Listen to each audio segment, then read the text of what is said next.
Hello mes précieux, c'est Tonton Mishima. Suite à ma vidéo d'hier, on m'a demandé qu'est-ce qu'il faut pour être un bon entrepreneur. D'accord? Quels sont les secrets pour être un bon entrepreneur? Alors, ce serait plutôt prétentieux de ma part de donner des secrets parce que moi-même j'apprends à en être un. Mais si je peux vous partager ma petite expérience, c'est que pour être un entrepreneur engagé, un entrepreneur à succès, il y a deux conditions qui sont liées à notre comportement. Ces deux conditions, laquelle sont-elles? Premièrement, messieurs et dames, il faudrait que vous éliminiez la paresse de votre emploi du temps. La paresse n'a pas de place dans votre emploi du temps. Je ne comprends pas que tu veuilles faire de grandes choses, mais que tu ne fasses pas ce qu'il faut pour que ça arrive. Vous serez paresseux quand vous aurez réussi. D'accord? Mais de toute façon, c'est incompatible en fait avec le rêve. La paresse est incompatible avec le rêve. Il faut faire attention à ne pas se laisser séduire par la paresse. À chaque fois que la paresse vous prendra, faites quelque chose d'utile. Lisez un livre, d'accord? Écoutez un audiobook, ou en tout cas faites en sorte de pouvoir augmenter vos connaissances dans le domaine qui vous intéresse. Rapprochez-vous à chaque seconde du but que vous vous êtes fixé. Ça se fait naturellement. À partir du moment où vous faites des pas vers votre objectif, ça vient vers vous. Ok? So, la paresse, go out. Le deuxième point, c'est la peur. On en a déjà parlé, mais c'est la peur. Vous savez, la peur,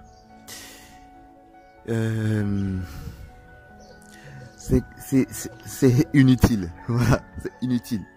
La peur est inutile. Hier, j'en parlais avec des amis. On parlait de peur et de courage, de la notion de peur et de courage. Je vais vous donner un exemple.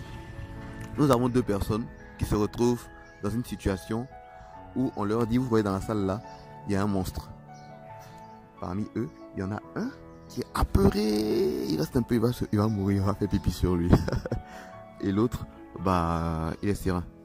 D'accord, il s'est dit, peu importe ce qui va arriver, on va vaincre.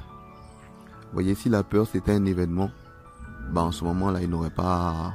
L'autre, enfin, je lui ai dit, si la peur était naturelle, bah, les deux auraient eu le même comportement, ou du moins la même réaction. Donc, qu'est-ce qui s'est passé finalement? C'est qu'il y en a un qui a décidé d'être courageux. D'accord? Et c'est ça en fait. Devant la peur, il faut être courageux. Un entrepreneur doit être courageux. Un entrepreneur doit se donner les moyens de pouvoir surmonter ses peurs.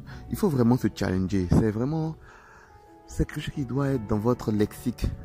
D'accord? Et dans votre façon de vivre le challenge. Vous me mettre mal à l'aise.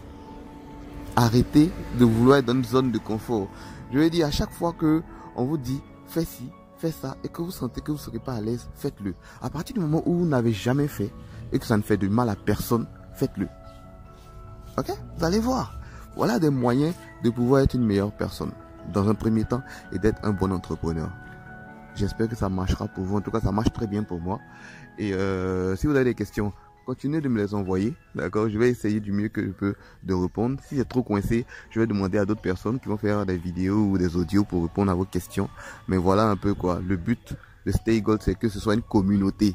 Voilà, une communauté où le partage est roi.